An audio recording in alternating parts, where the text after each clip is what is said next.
السلام علیکم۔ آج کا ایشو اتنا عام ہے کہ اس کو نہ صرف ہندوستانی انگریزی اخبار دی ہندو نے بلکہ دو پاکستانی اخبارات دی ایکسپریس ٹریبیون اور ڈان نے بھی اپنے اداریوں میں جگہ دی ہے۔ یہ ایشو ہے ایران کے شہر کریمان میں ہونے والے حالیہ بم دھماکے کی، جس میں تقریباً 84 سے زائد لوگ اپنی جان سے ہاتھ دھو بیٹھے ہیں۔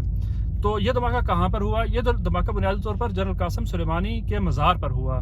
جنرل قاسم سلیمانی کون تھے؟ جنرل قاسم سلیمانی قدس فورس کے کمانڈر تھے اور امریکہ نے انہیں 2020 میں ان کے دورہ بغداد کے دوران ایک میزائل سٹرائک کے ذریعے ہلاک کیا تھا۔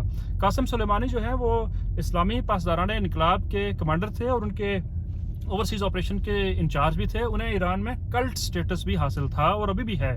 سرکاری طور پر اس دھماکے کی ذمہ داری تو کسی پر عائد نہیں کی گئی، لیکن خیال یہ کیا جا رہا ہے کہ یہ امریکہ اور اسرائیل کی ملی بھگت ہو سکتی ہے۔ حالانکہ آئی ایس نے اس دھماکے کی ذمہ داری قبول کی ہے۔ اس کی ذمہ داری قبول کرنے کے پیچھے ایک لاجک بھی ہے، کیونکہ جنرل قاسم سلیمانی کو آئی ایس کا بدترین دشمن تصور کیا جاتا تھا اور عراق اور شام میں جتنی بھی کارروائیاں ہوئی تھیں آئی ایس کے خلاف، اس میں جنرل قاسم سلیمانی کے جو شیعہ ملیشیاز تھے آئی ایس کو ختم کرنے میں انتہائی اہم کردار ادا کیا تھا۔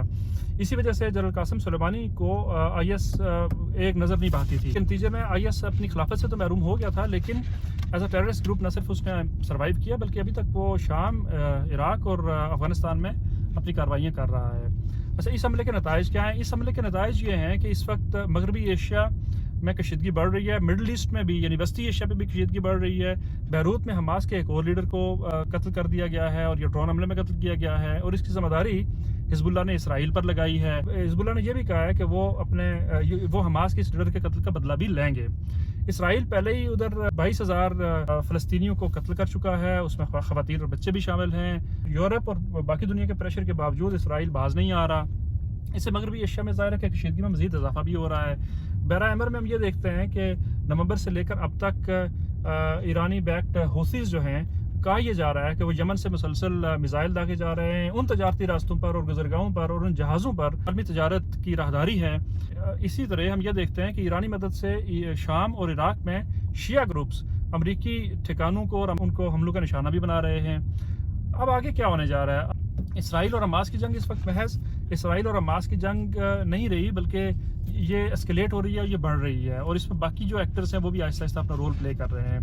جیسے جیسے حالات دگرگوں ہوتے جائیں گے، آئی ایس جو ہے وہ اپنے پرانے بدلے چکانے ہیں، ایران پر مزید حملے کرے گا۔ اگر حالات ابتری کی طرف جاتے ہیں تو مزید ٹیررسٹ گروپس بھی پاپ اپ ہو سکتے ہیں، اور یہ دہشت گردوں کے لیے ایک چاندی ہوگی۔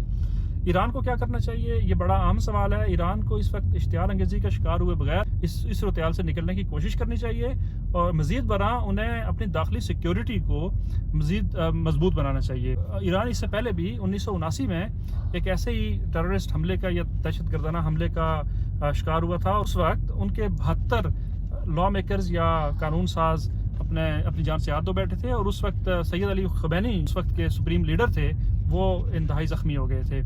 اس وقت موساد چیف کا یہ بیان کہ وہ اپنے سارے سکور سیٹل کریں گے یا اپنے سارے بدلے چکائیں گے، یہ انتہائی خطرناک ثابت ہو سکتا ہے۔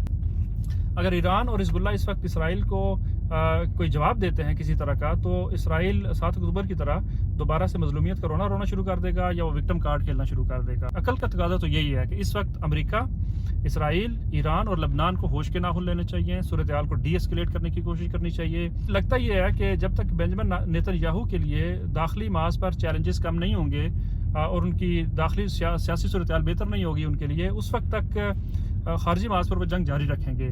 لیکن یہاں پر امریکہ کو یہ سوچنا چاہیے کہ کیا اس وقت جو مڈل ایسٹ میں اس کے بینر کے نیچے ہو رہا ہے وہ صحیح ہو رہا ہے، کیونکہ اگر حالات خراب ہوتے ہیں تو شاید یہ امریکہ کے ہاتھ سے بھی نکل جائیں گے۔ اس وقت لگتا یہ ہے کہ امریکہ اسرائیل کی باغیں کسنے کے لیے ابھی تیار بالکل بھی نہیں ہے۔